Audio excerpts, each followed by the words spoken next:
One simple question, Honda brand किस देश का है? तो आपने बोला जापान। जी हाँ दोस्तों, होंडा ब्रांड जापान कंट्री का है। और इस वीडियो में हम जापान, एक विकसित देश के बारे में बात करेंगे, उसके कई तथ्यों के बारे में बात करेंगे।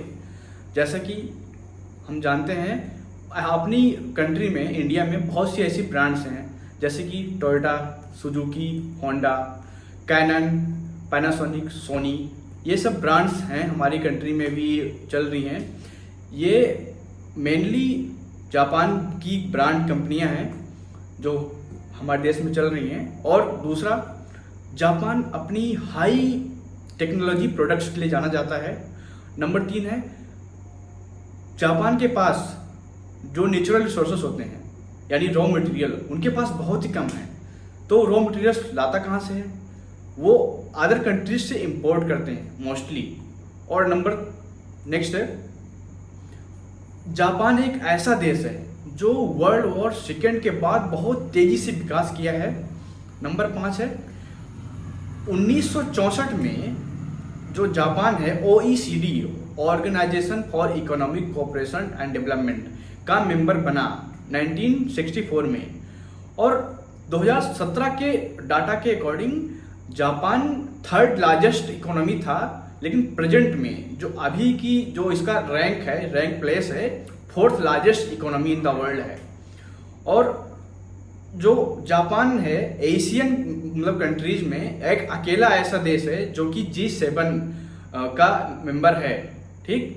और नेक्स्ट है, 2017 में इसकी जो हाई पॉपुलेशन प्लेस थी, यानी 11th हाई पॉपुलेटेड कंट्री था 2017 में, लेकिन जो प्रेजेंट सिचुएशन है इसकी 12th हाई पॉपुलेटेड कंट्री है इन द वर्ल्ड। नेक्स्ट है, जापान एक अकेला ऐसा देश है जिसने न्यूक्लियर बम के अटैक को फेस किया है, जिसमें कि अमेरिका ने जापान के हिरोशिमा और नागासाकी पर अटैक किया था। कब किया था? 6 दिसंबर 1945 में। यानी वर्ल्ड वॉर उस समय चल रहा था, क्योंकि वर्ल्ड वॉर 1 महीने बाद खत्म होने वाला था, 5 सितंबर 1945 में खत्म होने वाला था। लेकिन ये 6 अगस्त 1945 में अटैक किया था अमेरिका ने नागासाकी और हिरोशिमा पर जापान के। तो एक अकेला ऐसा देश है। और नेक्स्ट है, जो जापान है ये सेकेंड लार्जेस्ट कंट्रीब्यूटर है किसमें? यूएन के बजट में, जो यूनाइटेड नेशंस है उसके बजट में अमेरिका सेकेंड लार्जेस्ट कंट्रीब्यूटर है।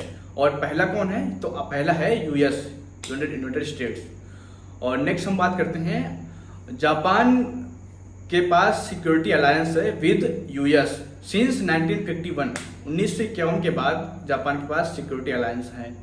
और नेक्स्ट की बात हम बात करते हैं, जो बहुत ही इंपॉर्टेंट है, जापान के का जो बजट है मिलिट्री के लिए वो सिर्फ 1% है।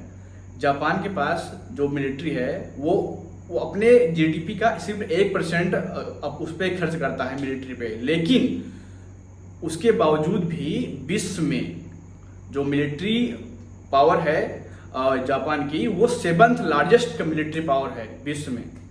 तो इन सभी बातों को ध्यान में रखते हुए आपको क्या लगता है कि जापान एक इफेक्टिवली फंक्शन कर पाएगा as alternative power of centre? तो please comment. Thank you, all the best.